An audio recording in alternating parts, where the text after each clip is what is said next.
Peace FM 104.3. Who to me take? My area no Asia train. Basa most statica some register na yare bia ma. The America chow say. Nti fan share yare. Ya tie Yahweh. Nyankopon was ro onim de ye mani ma wo.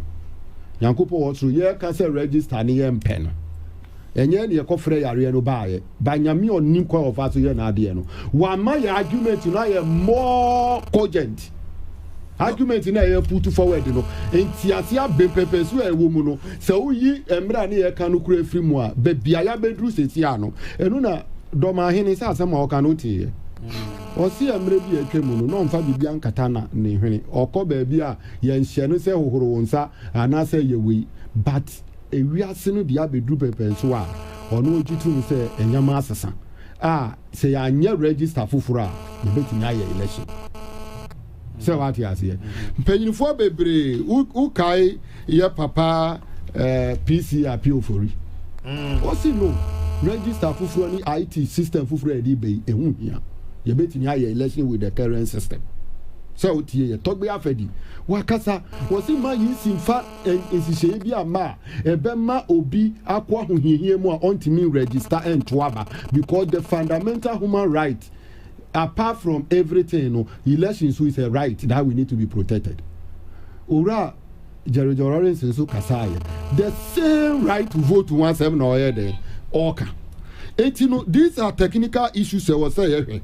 It is a obi to say lawyer koto ampa or a lawyer ni penny pa or say MPP ni or the nanua to say register no here.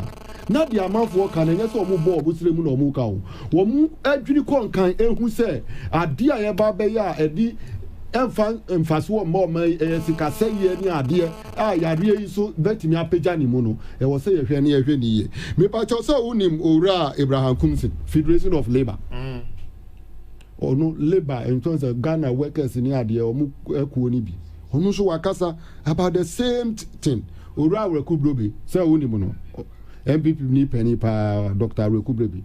Onusu wakasa about this. They are all talking in favor of the fact say pempesu a ye dru no yaw na nkebe ya yisi twetwe na ase. Na yaw yisi ye okap assembly na okan ya na masere say hwe constitution we ekuta mi Ghana for any ye referendum na ye tubu. Any ye de mra na ye poni bi ma wo. E na wo di ye adwuma. Na so be apply mra no ye ta e wota mo enye na omo di mra no ma ka che se twetwe na ase a wo si mu di amaminti at all cost e wo se meye hwe yisi court court share wo mo se wo mo mra mba be kan kire wo mo se e kwan be so nyansa be na wo mo se voter register voter ID card dada no meye nyusu fa nto aba wo mo lawyer me se o trust statement ni bibia wie ye no or the command Mensa kan ye na Mensa so a lawyer ni pa they dey aduna Mensa kan they are talking about the fact say you register no and I say your voter ID card no a bad tree bad tree bear bad fruit and the bad tree voter ID card dey na do bad fruit and odi Mensa bad fruit. Excuse me to say, Obisubeka say, if the Supreme Court judges and another appointed woman, they are all bad fruit because the tree is bad. And another no, he's a bad tree because he was elected illegally.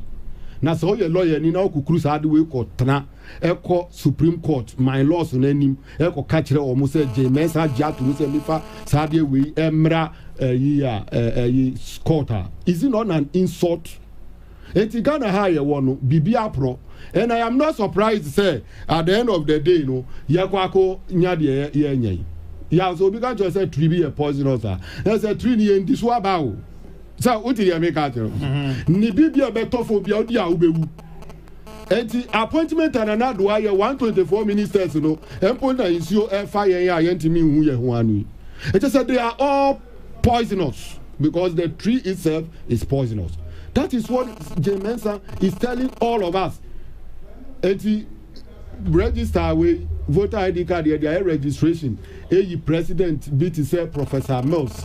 ye de yi John Ejekun Kufuor ye de yi John Dramani Mahama register we or yamfa ni president voter ID card no say no they are talking about the fact say voter ID card na ekuta ye na poisonous tree because no wamu can see I-12 kra ebedru you understand 2004 you have registration you use your old voter ID card 2012 you used to vote back this old voter ID card and I limited registration and say creating regions you know any assembly for no you use the same voter ID card near the Tuaba it's region and another way creating no they are all poisonous. Assemblymen and unit committee members across the country they are all poisonous. But madam akwa Dari. What's my okay in a man tini papa who cry who born didn't say or no so I can say register for you. Yow. Oh no, mean that you be a Juma Mobi. Meaning say MPP for I can say Omuji because one more buying MPP are buying a G2 say Omunya new register because one more opposition or marker. It will more buy or so almost sasa. And you remember MPP for us, Mamma. But a Kuninima or more Mayimu. We are boy, Kuninimo, my boy high. Our Musi register into Kakrabi Yamawi. Now compared to those who are saying, who we are now are judging. Majority at the end of the day, no, is on the side, he say, Yari, I can't 5 months to doctor, no pro teacher dinner on the Kasai, or 6 months. No. Here, register no be crunching every no. Damn I did register and you register. Ya woni bibi. Obi ka kira say voter ID card and me gi voter ID card you register me ene. Na u ka kira me say me fa guarantee mo obi a voter register card has not been satisfied. Who register we need to gazette it to ensure say be document immediate to aba. Say anya ni sana me gi card pe na o si me fa guarantee mo obi a yaw you are failing. Hwe constitution we ekuta me. Baby any who kire say obi guarantee mo obi be Ghana ni o.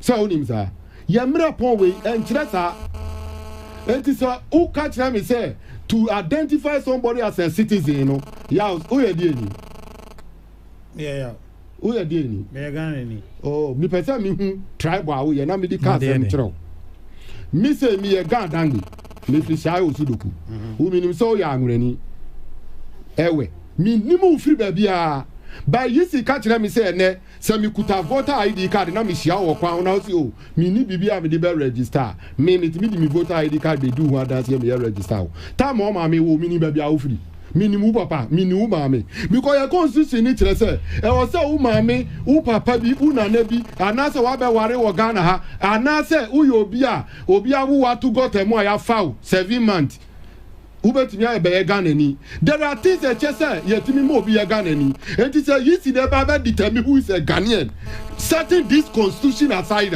then there is a chaos ahead of us. That is the issue we have to look at.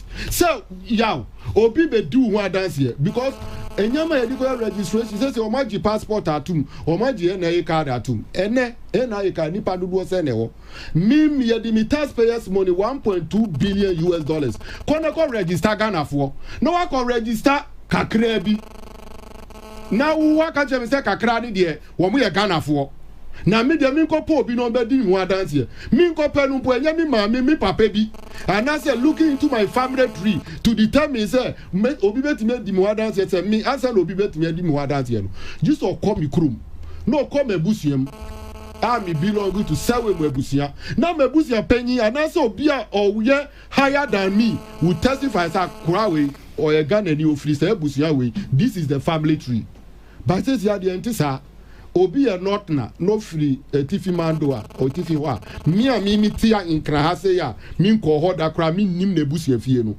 Jemensa say mi na mi be di sa ni power that say no onye Ghana ni ya what be that I see Martin numsio na men komra pacho sao I numsio na men komra numsio na men komra Ghana Police Service Peace FM 104.3 Good to meet